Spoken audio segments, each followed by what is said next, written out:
ზუსტად 1 წლის წინ დედათა და ბავშვთა ცენტრში მწვავე პნევმონიით, ანემიით და სხვა სახის გართულებებით 1 წლის გოგიტა აბაშიძე გარდაიცვალა. მაშინ ლეტალური აღსასრულის მიზეზად საკვების დიდი დეფიციტი დასახელდა. ცნობილია, რომ იმ დროისათვის ბავშვის ოჯახის სოციალურ შემწეობას სათანადო დოკუმენტაციის არ ქონის გამო ვერ იღებდა. აბაშიძეებს ფულადი დახმარება მხოლოდ გოგიტას გარდაცვალების შემდეგ დაენიშნათ. დღეისათვის ოჯახი 252 ლარიან შემწეობას იღებს. ასევე სარგებლობენ ყველა შესაბამისი სოციალური დახმარების პროგრამით. სოციალური დახმარება დამენიშნა გოგიტა რომ გარდაიცვალა 6 თვის შემდეგ. ვღებულობ 252 ლარს, თვიდან თვემდე ზოგავ ამას. უბნის ექიმები ახლა მოდიან შემოწმებაზე, ყველა თვეში ორჯერ ამოდიან, ამოწმებენ. რა ვიცი, ამას წინათ ამოსულები იყვნენ, წამლები დამიტოვეს. 1 წლის ბავშვის საკვების დეფიციტით გამოწვეული სისუსტით გარდაცვალებას არაერთი გამოხმაურება მოყვა.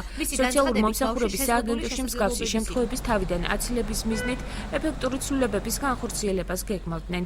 სოციალური მომსახურების სააგენტოს დირექტორი ნოე ქინკლაძე ჩვენთან სატელეფონო საუბარში აღიარებს, რომ იყო ხარვეზები სოცმუშაკების ოჯახებთან მუშაობის პროცესში, რაც გამოსწორდა. ასევე დაიხვეწა დახმარების გაცემის პროცედურები. შემდეგ რო დახავ სიტუაციას, ხალია იმ წამს უნდა შეათხოვილოს სოცმუშაკს. სოცმუშაკმა იმუშაოს ამ ოჯახთან და ეს კონტაქტები უფრო გაძლიერდა, ამას რეფერალს უძახის.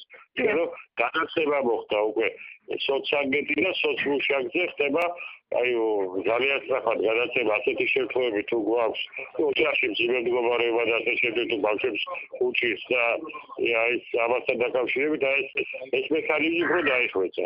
რცხვენია ამ შინაარსის ტრანსპარენტებით დღეს ბათუმის საჯარო სკოლების მოსწავლეები გოგიტა აბაშიძის გარდაცვალებას გამოეხმაურნენ.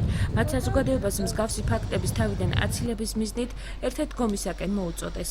რცხვენია, რომ ქვეყანაში 300 ადამიანი როგორც მინიმუმ წელიწადში იხოცება შიმშილი და ჩვენ არ გვინდა რომ ესეთი ფაქტი გაგრძელდეს და ამისთვის საზოგადოება ერთად უნდა შევიკრიბოთ და ვცდილობთ რომ ჩვენი ერთი სიტყვა მწვენიათი გამოვთქვათ ის უზარმაზარი ტკივილი და ავხსნათ ის უზარმაზარი პრობლემა, რასაც შიმშილით სიკვდილი ქვია. შინაგან საქმეთა სამინისტროს ინფორმაციით გოგიტა აბაშიძის გარდაცვალების საქმე გადაწყვეტილების მიღების მიზნით პროკურატურაშია გადაგზავნილი და ელოდებიან დასკვნას.